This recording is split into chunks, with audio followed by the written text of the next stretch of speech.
Cristo te ama en espíritu y verdad.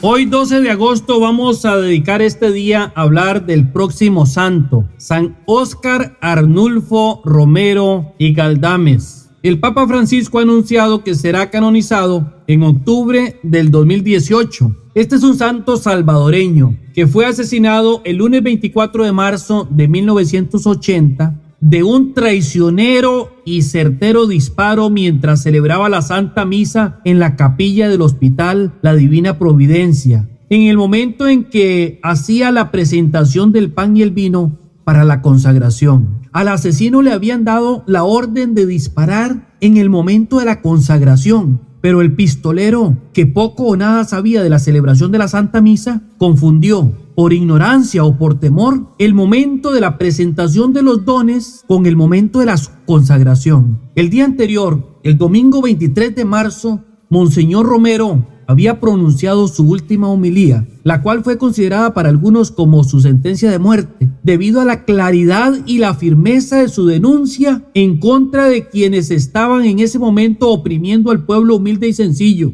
Él dijo: en nombre de Dios y del pueblo sufrido les pido, les ruego, les ordeno que cesen la represión. Basta ya de tanta injusticia, tanto maltrato, tanta explotación a los más humildes y sencillos. La persecución contra Monseñor Romero empezó porque no se cayó ante las injusticias cometidas por el gobierno salvadoreño en contra de los más pequeños y humildes. En 1970 se produjo el famoso suceso de las 3 calles. Posiblemente muchos de ustedes lo recuerdan. Este suceso de las 3 calles, donde un grupo de campesinos que regresaban de un culto litúrgico fue asesinado sin compasión alguna, incluso muriendo criaturas inocentes, pequeños. Y en el informe oficial hablaba de supuestos subversivos que estaban armados. Las supuestas armas no eran más que las Biblias de los campesinos que portaban debajo de sus brazos. En ese momento los sacerdotes de la diócesis instaron al obispo para que hiciera una denuncia pública sobre el hecho que se estaba ocurriendo y que acusara a las autoridades militares de este siniestro. Monseñor no había comprendido que detrás de las autoridades civiles y militares, incluso detrás del presidente de la República, que en ese momento era Arturo Armando Molina, había una estructura de poder y de terror que eliminaba a todo aquel que pensara diferente y fuera una amenaza para sus mezquinos intereses. Luego, por medio de un fraude electoral, el Círculo de Poder y Terror puso como presidente al general Carlos Humberto Romero, y las injusticias contra el pueblo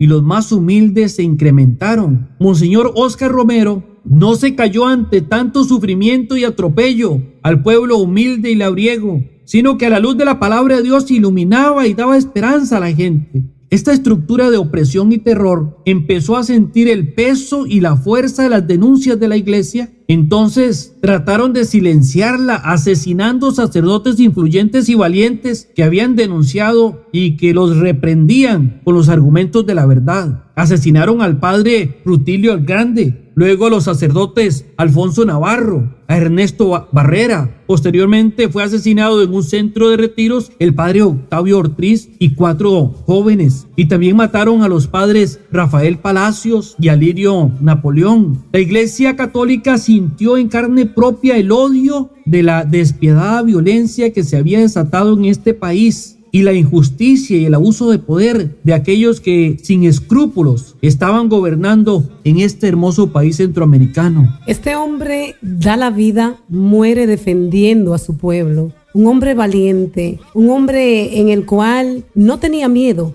Tuvo quizás muchos obstáculos, pero ni siquiera los obstáculos impidieron de que él hablara en nombre de aquellos. Podríamos decir que él era la voz de aquellos que no tenían voz. Ese verdadero profeta que se necesita, que anuncie y denuncie lo que está mal. Y eso fue lo que hizo. O sea, murió dando la vida por su pueblo, defendiendo todas esas injusticias que en ese momento el pueblo estaba sintiéndose oprimido. Ante tanta injusticia, Monseñor Romero alzó la voz pidiendo justicia para los oprimidos, y le respondieron con un fallido intento de hacer explotar la Basílica del Sagrado Corazón de Jesús en febrero del 1980, colocando allí una bomba de dinamita que, gracias a Dios, no explotó, la cual hubiera acabado con la vida de Monseñor Romero y muchos fieles que se encontraban en aquella iglesia ese día. Este grupo de terror, sintiendo amenazados sus mezquinos intereses por las claras y valientes denuncias hechas por la iglesia, especialmente por boca de este ilustre prelado, este grupo acobardado y traicioneramente mandó matar al obispo que con la verdad de la palabra ponía en peligro los intereses dominantes y explotadores de sus miembros. Y fue así como, contratando un francotirador, mientras el obispo alzaba los dones del pan y el vino para presentarlos al Señor, a las 6:25 de la tarde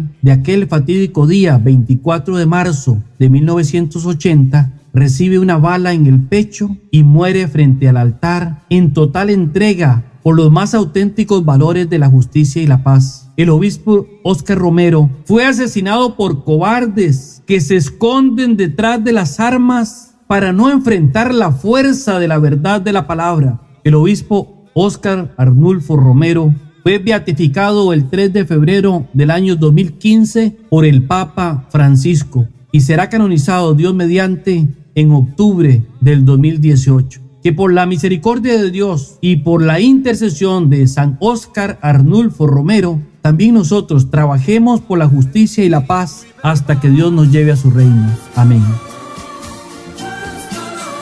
Y verás que al fin la paz encontrarás.